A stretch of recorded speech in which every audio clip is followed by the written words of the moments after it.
Seguimos adelante aquí en Telebuendía recibiendo con muchísimo gusto al doctor Raúl Oxandabarat, que es el vocero de la Suprema Corte de Justicia. Raúl, buen día, ¿cómo le va? Buenos días, muchas gracias por la invitación y el espacio que me permiten para comunicarme con la audiencia. Bueno, para nosotros es realmente sumamente importante su presencia aquí.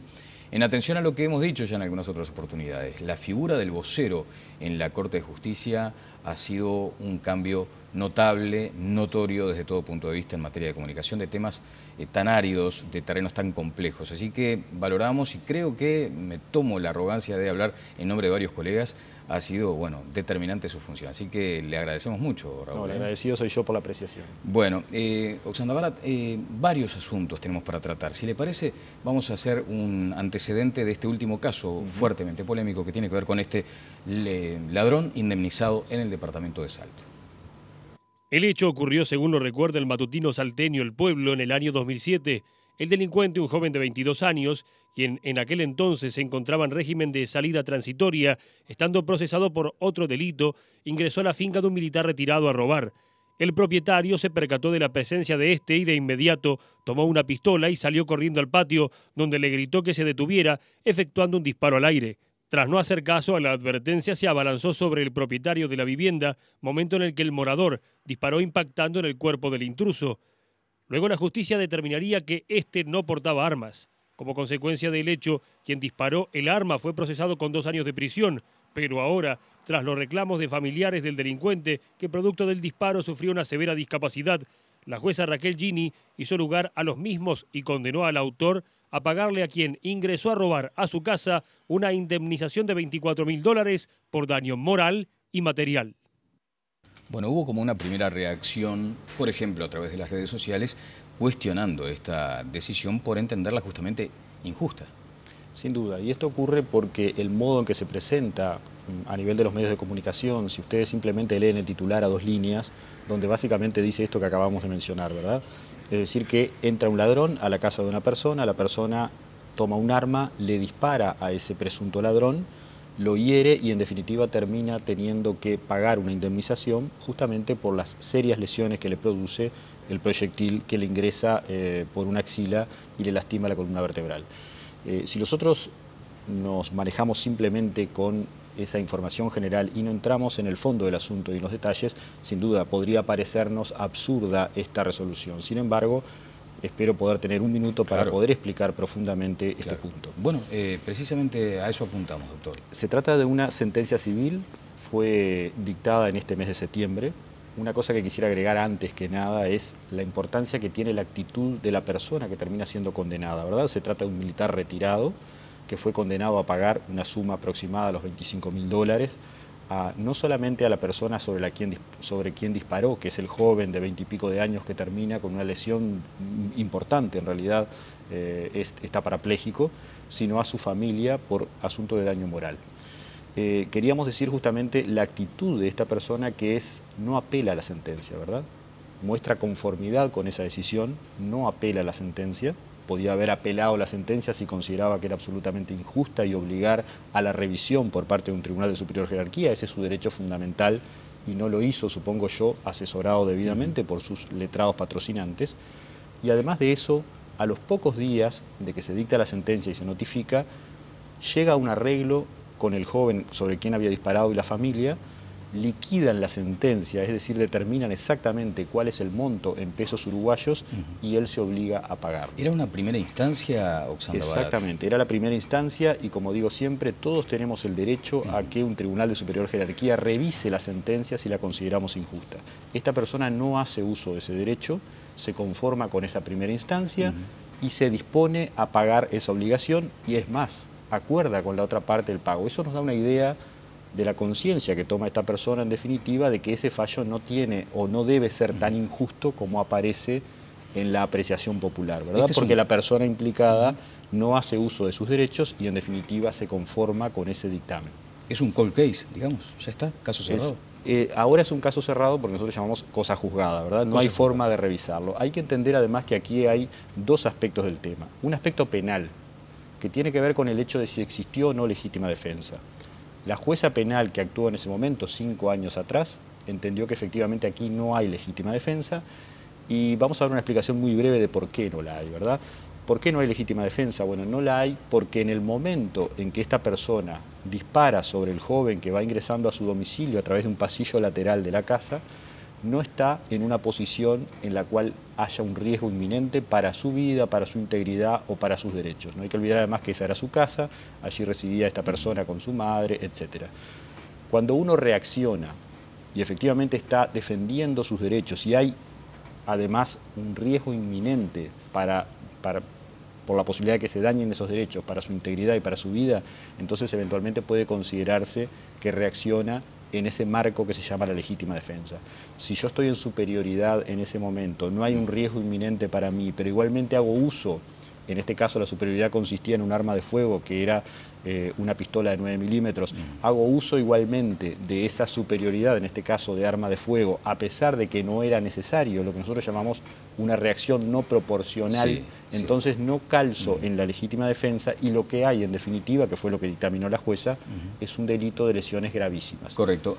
Voy a compartir con usted algunas consideraciones de Gustavo Ordocchi, que es también especialista en estos asuntos y habla allí también de ese concepto de la legítima defensa y sobre todo de lo que entiende como desmesurado en la reacción. También después surgen, muchas veces con ironía, algunos aspectos de la gente común y corriente, que como usted dice, tal vez lea solo el titular, pero dice, ¿cómo en ese instante, en ese momento, alguien va a considerar si está armado o no? El ex militar aparentemente señala también, o por lo menos denuncia que se le abalanza a la persona sobre él. Es muy difícil en ese instante tremendo, ¿no? Es muy difícil apreciar eso, es muy difícil además evaluar la prueba disponible, pero quiero decir dos cosas sobre este punto. Primero, esto no ocurre en la noche. No hay forma de no distinguir que la persona está desarmada. El hombre está a pocos metros de una persona que está encaramada en un portón que está cerrado. Por lo tanto, está en la zona alta de la vista de la persona.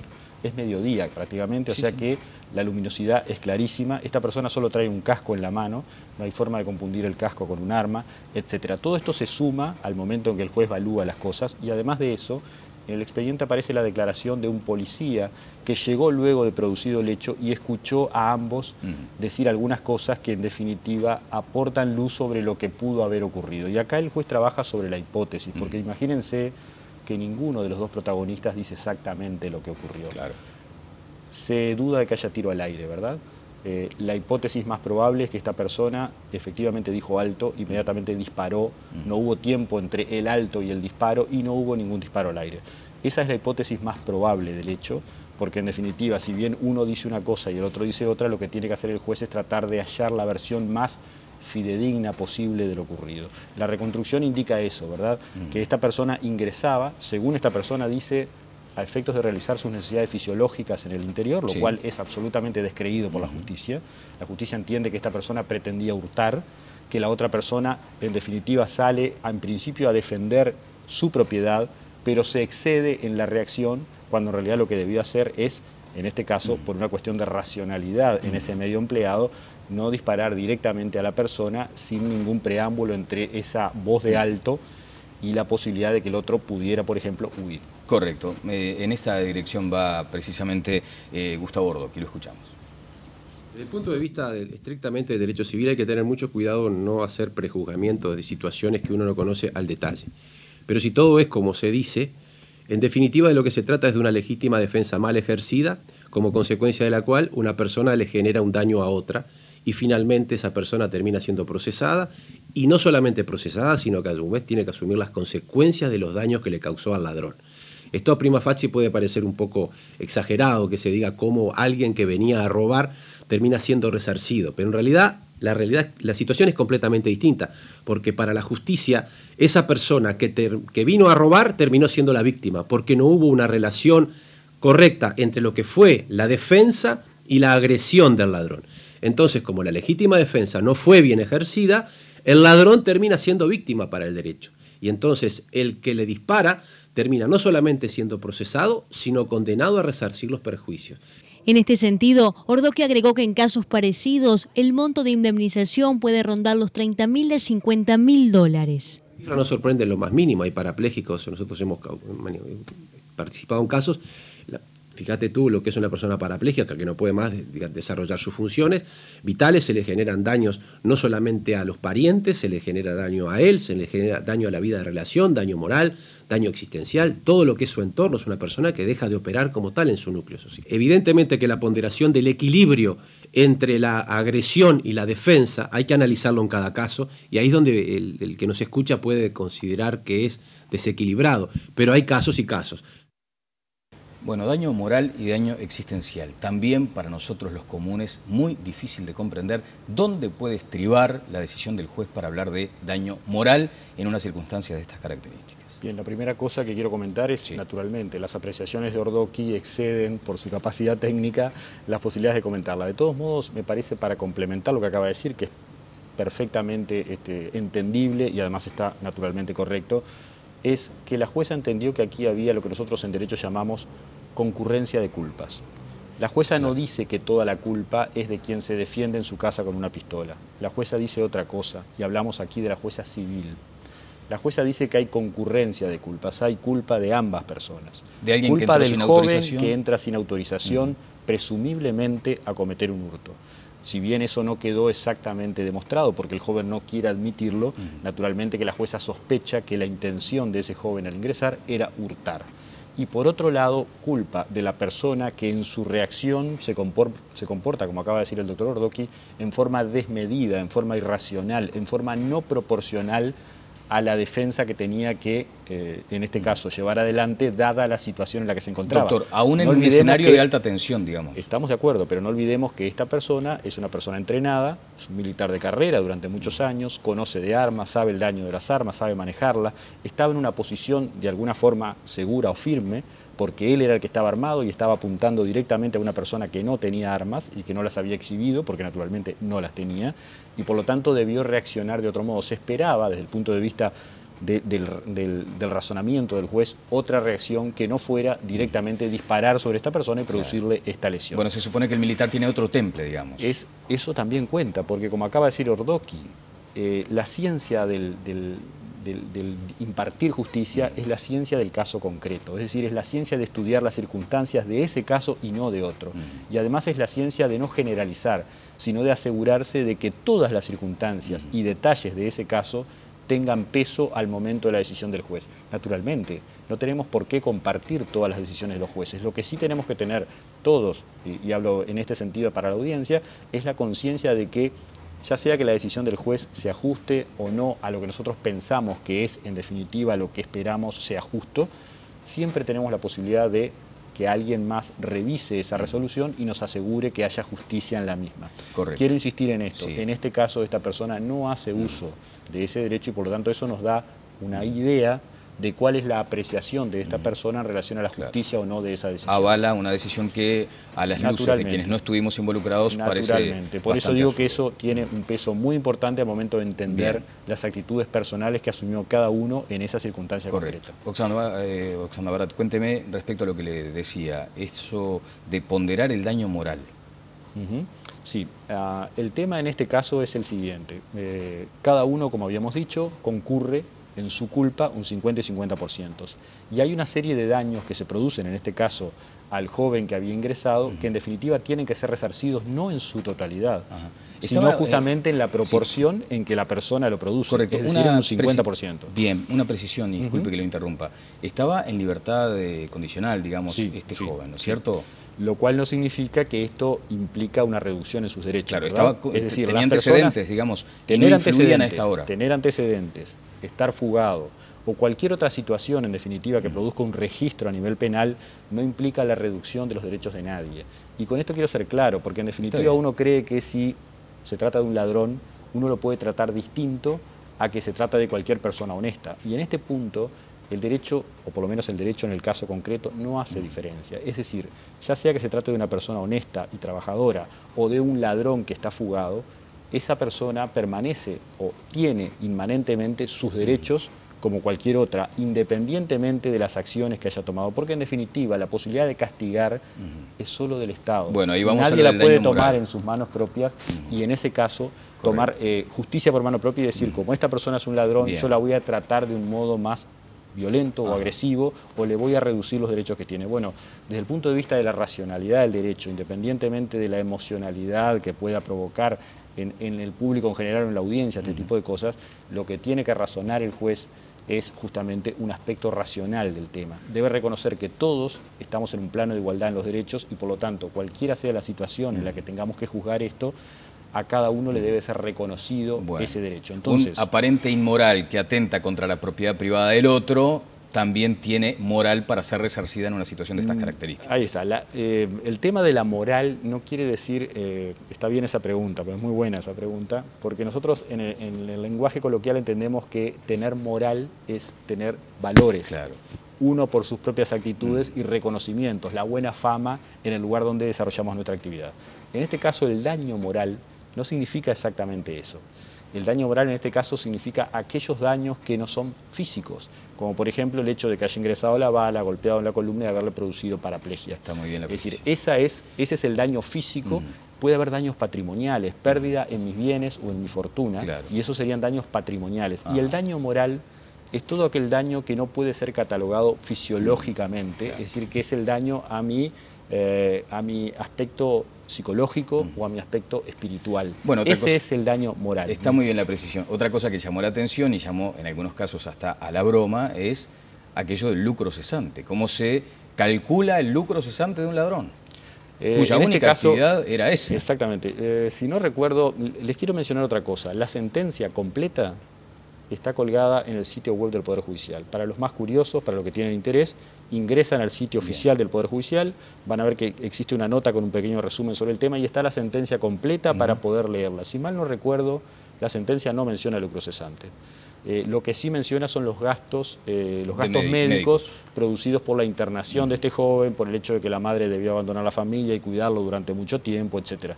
Pero, si mal no recuerdo, no hay lucro cesante, que sería justamente lo que se deja de ganar en razón de que si la persona es lesionada y no puede concurrir a su labor habitual, deja de percibir cierto dinero por esa labor. Por lo tanto, eso se llamaría lucro cesante. Bueno, discapacitado, pero no tanto, porque en un cuatriciclo siguió cometiendo... Lamentablemente sí, se trata de una persona que reitera su conducta delictiva, aún en esta situación comete por lo menos 2 delitos más. Tengo entendido que están mencionados ahí en la sentencia como algo de narcotráfico y creo que estaba trabajando en una venta de pasta base, etcétera. En una boca, perdón, de pasta base. Digo, más allá de eso, que en definitiva no hace más que corroborar la sospecha de que esta persona ingresó con fines de hurtar y no con otra finalidad. Digo, más allá de eso, igualmente al momento en que ocurren los hechos, uno no puede saber frente a quién está, ¿verdad? Bueno, quiero compartir con ustedes apenas un tráiler de una película que me conmovió personalmente porque es esa delgadísima línea entre estar tranquilamente en la casa de cada uno de nosotros y pasar al infierno, literalmente. Es Philon, una película que refiere precisamente a una situación con algunas características muy peculiares. Véalo.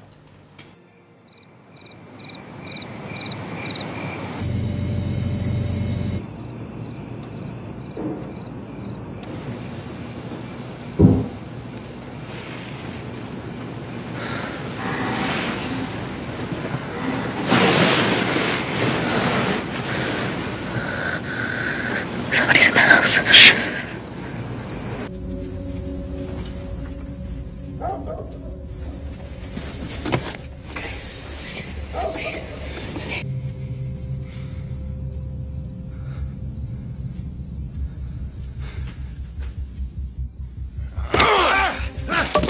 Wade! Stop! What are you doing? Back off! I said stop! Ah!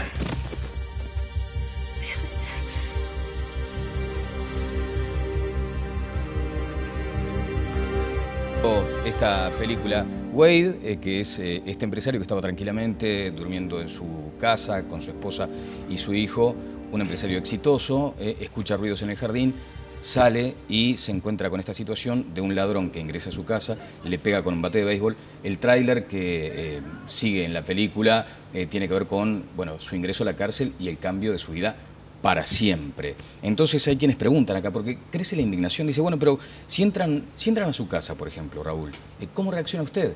¿Le va a preguntar al ladrón qué viene a hacer? ¿Está armado o no? Sí.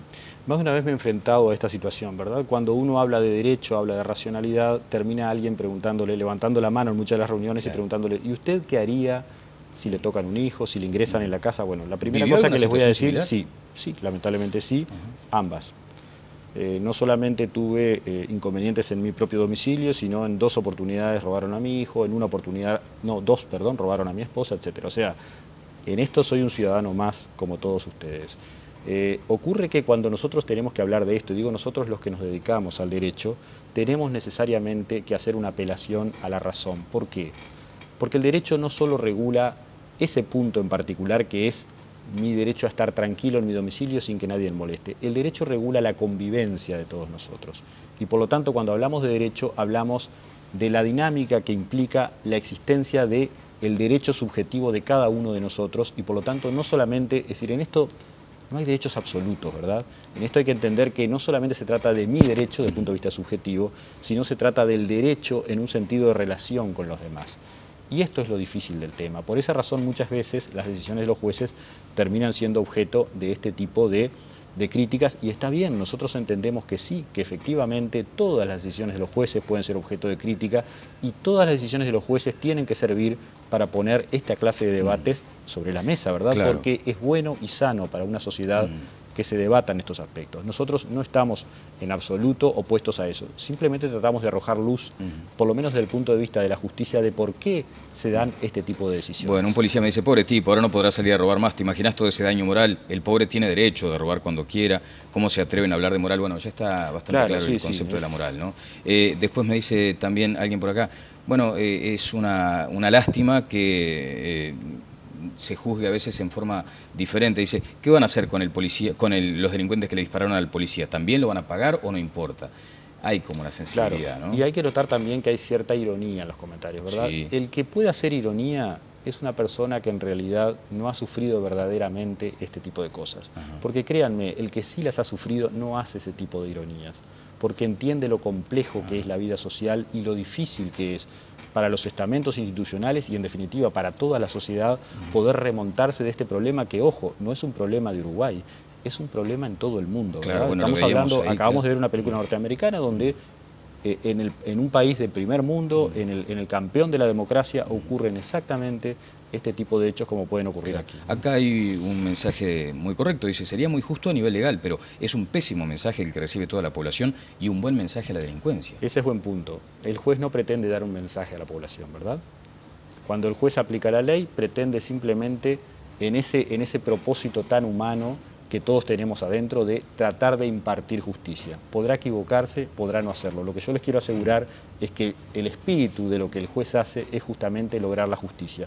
Pero no lograr la justicia solamente en relación a ese dueño de casa que estaba tranquilamente durmiendo la siesta y sale armado a dispararle a alguien que ingresaba Una mirada a su más casa. integral. Y tiene que hacerlo. Claro. Fíjense además, y quiero tomarme solo 2 segundos para comentar esto. Siempre nos acordamos de este tipo de cosas cuando ocurre que el dueño de casa sale y le dispara a alguien y resulta que esa persona pretendía robar o tenía antecedentes. Recuerden aquel caso, si no me equivoco, en Carrasco, Claro, de ese padre que mata a también su- sale armado e increíblemente no mata a un ladrón, sino mata a su propia hija. Y quiero decirles que muchas veces este tipo de cosas tienen otros desenlaces y por eso también necesariamente quienes se encargan de impartir justicia tienen que asegurarse de que este tipo de conductas, es decir, que la legítima defensa realmente exista o sea declarada cuando no había otra posibilidad para la persona de desempeñarse de un modo distinto al que en definitiva lo hace. Claro, bueno, después está el uso de las armas, que es otro asunto bastante delicado. Y dice alguien, bueno, nunca nos sentimos tan desoladoramente desprotegidos los que trabajamos para nuestra familia como cuando escuchamos a la justicia. Bueno, acá hay como un reclamo también muy fuerte. No entiendo, dice, cómo la violación del hogar pesa tan poco, dice otra persona. Queda claro que, bueno, que se ponderan muchas cuestiones, ¿no? Bueno, después hay algunas situaciones, por ejemplo, que tienen que ver con lo que en su momento también se habló como diferentes criterios de la justicia. Y allí me remonto a lo que hay por acá, fallos polémicos. Dice, jurista cuestiona fallos de casos de muerte por legítima defensa. Un hombre mató a un ladrón y fue a la cárcel. Una mujer asesinó a su marido golpeador y fue procesada sin prisión. Ambos fallos judiciales ponen nuevamente bajo la lupa el alcance de la legítima defensa. Sí. La legítima defensa es un tema discutido a nivel académico, ¿verdad? No todos piensan que la legítima defensa, la legítima defensa está establecida en el Código Penal, artículo 26, tiene 3 características elementales, etcétera, pero no todo el mundo piensa que debe aplicarse del mismo modo y eso también es natural. Y carga esto mucho es a la la interna de la subjetividad. academia. Estamos de acuerdo, pero además a la interna de la academia, es decir, del mundo del saber jurídico, hay debate sobre el modo en que se debe aplicar este instituto de la legítima defensa. Y está bien que sea así, justamente porque si tiene que haber un avance en todo esto, es mediante el debate de personas que con sus debidos fundamentos sostienen una posición o la otra. Lo que me parece importante señalar es el tema de la comparación, ¿verdad? Aquí Claro. volvemos a comparar 2 titulares. No comparamos 2 casos concretos. Como dicen los abogados cuando les preguntan, ¿qué opinas sobre tal y cual cosa? Y el abogado les va a decir, bueno, no leí el expediente. Claro. ¿Por qué dice el abogado eso? ¿Por qué el jurista dice no leí el expediente como una forma de justificar que no puede opinar sobre algo? Porque es básico. En el derecho, para poder emitir una opinión, hay que tener conocimiento. Nosotros a esto le llamamos procesos de conocimiento. El juicio es un proceso para lograr ese conocimiento de lo que ocurrió, de las circunstancias en las que ocurrió. Recién después de eso yo puedo emitir un fallo. No puedo hacer comparación mediante titulares, pero quiero agregar una cosa más, si me lo permite. Los jueces, para poder ejercer su trabajo, deben ser independientes. Eso significa, y en nuestro derecho particularmente, que la decisión de uno no influye sobre la decisión de otro. El juez es independiente para fallar porque falla según la ley y según su propia conciencia. Pero nadie más le puede decir al juez de qué modo fallar. ¿Y esto por qué es así? Para asegurar la imparcialidad en ese fallo. Imagínense que si nosotros pudiéramos influir sobre la decisión del juez, ya sea porque el juez mira la televisión y escucha hablar a alguien sobre esto, porque la gente indignada va frente al juzgado y levanta los carteles, y el juez fallase de acuerdo a lo que le está requiriendo esa comunidad, entonces no estaría haciendo justicia. Imparcialidad y subjetividad no son la misma cosa. Independencia e imparcialidad son valores pero una elementales. carga subjetiva muy potente. Y sin duda, el juez tiene que combatir contra su subjetividad. Claro. El juez es una persona entrenada para hacerlo, lo cual no quiere decir que siempre lo logre, porque es un ser humano como todos nosotros.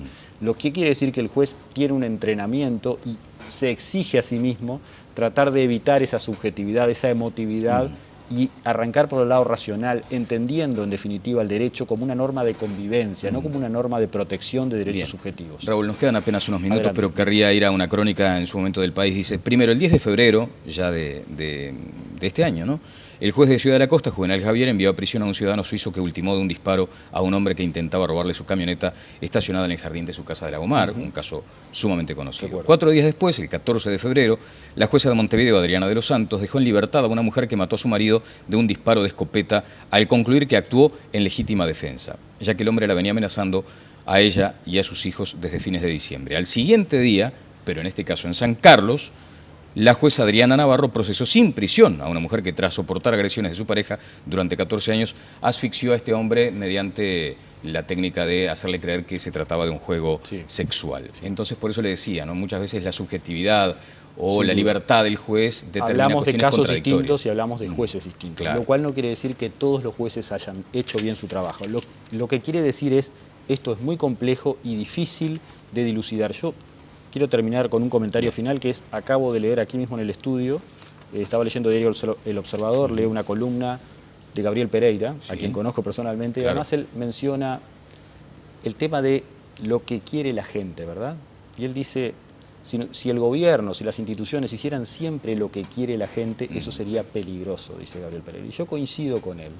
No siempre el reclamo popular tiene razón. Y aquí en esto nosotros los juristas, la gente que se encarga de los temas de derecho, es decir, la gente que trabaja en la justicia, en el gobierno, las instituciones, que en definitiva tiene que dar una respuesta a la población, también tiene que tener claro este aspecto de la cosa. Es decir, no siempre los reclamos populares tienen razón, uno tiene que, utilizando las herramientas al alcance, como en este caso el derecho, la institución justicia utiliza el derecho como una herramienta para lograr ese valor, esa finalidad que es la justicia, bueno, tratar de valorizar o revalorizar esa herramienta y el concepto de racionalidad en este tipo de actitudes. Aquí no siempre el juez, cuando logre esto, va a lograr el aplauso popular. Y bueno, esa es una carga y una responsabilidad que saben que tienen los jueces y saben que tienen que cargarla para poder ejercer la profesión que han elegido. Claro. Bueno, lo que redacta allí mi estimadísimo colega y querido amigo Gabriel Pereira, además tiene que ver con una situación que a veces es la percepción de la gente. La gente cree que, por ejemplo, en materia de seguridad no se ha hecho nada y él entiende, en base a estadísticas que siguen muy de cerca, que nunca se hizo tanto en seguridad después de la dictadura como lo que se ha hecho durante esta administración. Es recomendable la columna de Gabriel Pereira. Bueno, y para finalizar, justamente un caso que conmovió a la sociedad. Y es, claro, la sensación de que este ladrón pudo reclamarle al militar salteño una suma importante de dinero y, sin embargo, el propietario de un conocido local gastronómico de Carrasco quedó parapléjico también, pero no con la misma suerte de ser resarcido, ¿no? Veamos este caso. La noche del 19 de septiembre de 2010 está fresca en la memoria para al menos medio centenar de personas que cenaban o tomaban un trago en la cervecería Los Francesitos en la Rambla y San Marino. Esa noche, Gerard Delay atendía varias mesas del lugar, cuando en determinado momento 2 adolescentes irrumpieron en el local armas en mano. Uno de los adolescentes disparó. La bala atravesó el brazo de Gerard y un fragmento del proyectil quedó alojado en la médula. Pasaron 2 años de aquel insuceso y hoy Gerard está en silla de ruedas. Padre de familia, sobrevive como puede. Fue lamentable todo, pero bueno, acá estamos. O sea, más lamentable también para mi familia. O sea, padre de familia, 2 chicos. Y bueno, y hoy en día queremos saber cómo vamos a sobrevivir. De hecho, o sea, mi parálisis es desde acá arriba hacia abajo. O sea que no tengo tronco tampoco, yo estoy permanentemente aguantando mi tronco para estar derecho. Tengo el tema de que no bipedesto, o sea que la osteoporosis cada vez avanza más. ¿Cómo te la has arreglado todo este tiempo?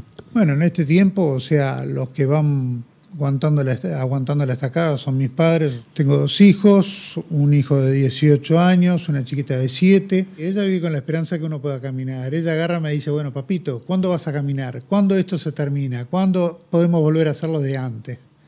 Entonces yo le digo, lamentablemente se me llenan los ojos de lágrimas y le tengo que decir, mira, chiquitita, esto no va a ser como antes, esto tenés que ser duro como papito, como mamá y darte cuenta que esto no va a volver hacia atrás. ¿Cuál es tu reflexión cuando escuchás lo que pasó en Salto, que la justicia indemniza a un ladrón que ingresa a una casa y que el dueño de la casa le dispara, lo hiere, lo deja parapléjico?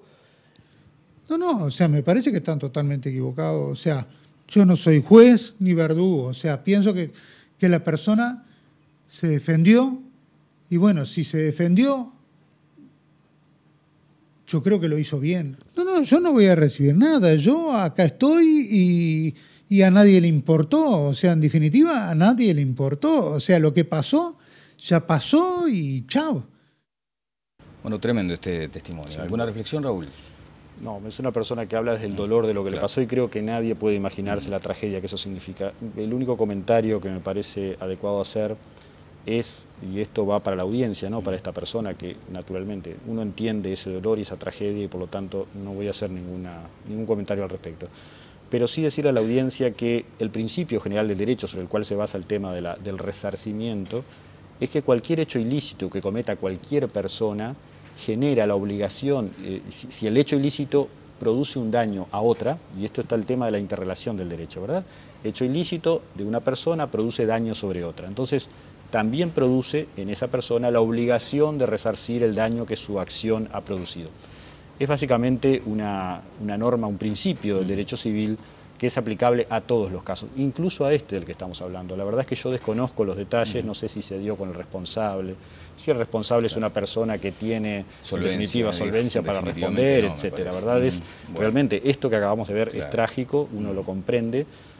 No tengo ninguna cosa para decir en este caso. Sí, dicen, por ejemplo, bueno, es muy difícil estar en los zapatos del señor Raúl, pero más difícil ser rehenes de la delincuencia. Entiendo lo que explica Oxana Barat, pero creo que son demasiadas consideraciones para los delincuentes. Bueno, la gente se pone muy sensible y es entendible, ¿verdad? Nadie espera que la gente razone como el juez, porque en definitiva quien está trabajando en esto es el juez y él está obligado a hacerlo. La gente no, y por lo tanto puede expresar realmente lo que siente. Bueno. Digo, ese es un derecho que tenemos todos. Uno se pregunta si esa voluntad manifestada por todos los partidos políticos de reforma del Código Penal iría también en la dirección de mejorar algunas cuestiones de estas, Raúl. Por lo menos desde la Suprema Corte de Justicia, es decir, de parte de los 5 ministros de la Corte, ya se ha establecido la necesidad efectiva de reformar el procedimiento penal. La idea pasa porque una reforma del procedimiento penal puede generar, por ejemplo, más rapidez de respuesta, ¿verdad? Que la duración del proceso sea menor.